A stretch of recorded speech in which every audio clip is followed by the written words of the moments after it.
Saïd Naya, 1987. La prison syrienne ouvre ses portes. C'est le début de la fin.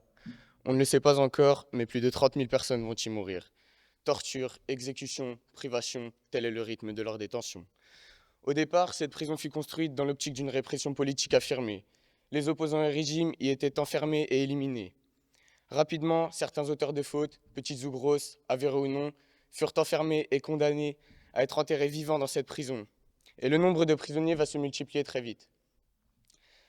2011, arrivée au pouvoir de Bachar al-Assad.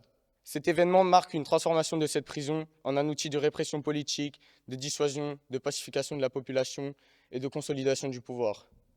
N'importe qui peut être condamné, et ce, peu importe la faute.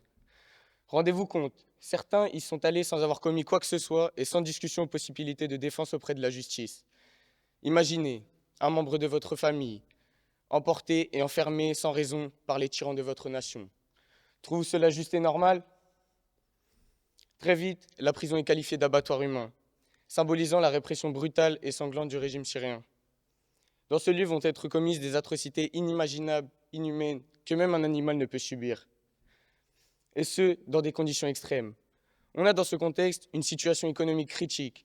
La capacité de la prison est de 5 000 détenus. Or, plus de 20 000 personnes vont être enfermées simultanément. C'est 4 fois plus. Les cellules des bâtiments et cellules souterraines mesurent entre 5 et 10 mètres carrés et peuvent contenir jusqu'à 15 personnes. Imaginez, 15 personnes dans une cellule de moins de 10 mètres carrés. Il n'y a parfois même pas de sanitaire, il y a une surpopulation, pas de lumière, pas de nourriture ni d'eau potable. D'anciens détenus racontent même avoir été obligés de manger des écorces, des noyaux ou des insectes pour survivre. Rendez-vous compte, être réduit à manger des insectes pour survivre, cela est inimaginable. Les détenus sont déshumanisés, des tortures systématiques y ont lieu, des coups violents, des décharges électriques, et pire encore, des viols. Rajoutez à cela une humiliation constante, avec l'interdiction de s'adresser ou de regarder les gardiens sous peine de mort, des exécutions sommaires, des pendaisons hebdomadaires, après des procès expéditifs basés sur des aveux forcés. Des innocents se sont fait exécuter sans défense ni discussion possible.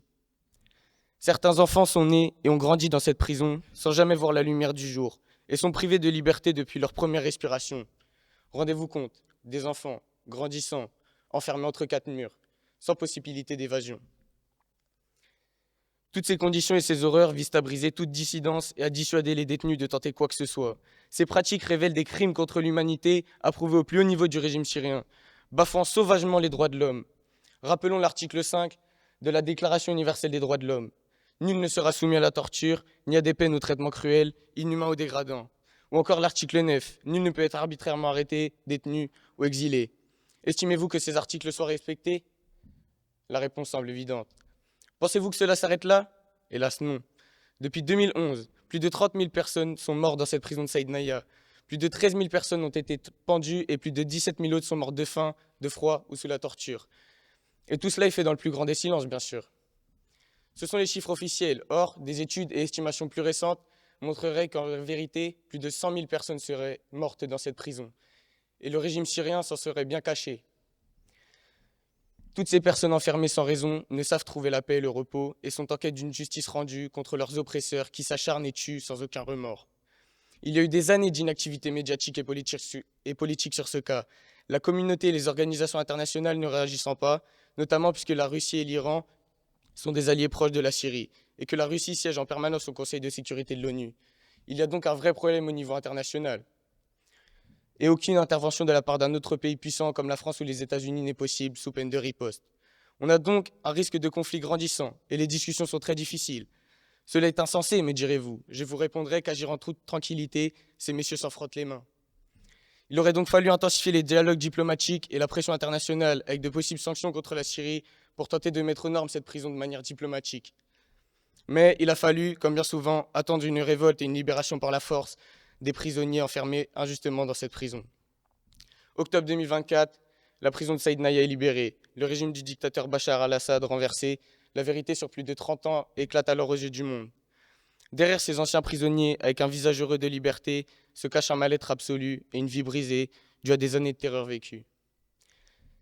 Une justice doit absolument être rendue pour ces crimes et ses organisateurs. Punir Bachar al-Assad, son régime et ses conspirateurs, au nom du respect des normes internationales des droits humains, et pour que cela ne se reproduise plus jamais. J'aimerais finir en rappelant l'article 7 de la Déclaration universelle des droits de l'homme. Tous ont droit à une protection égale contre toute discrimination qui violerait la présente déclaration et contre toute provocation à une telle discrimination. Ne restons pas insensibles, soyons actifs et ne fermons plus les yeux sur de tels crimes. Merci.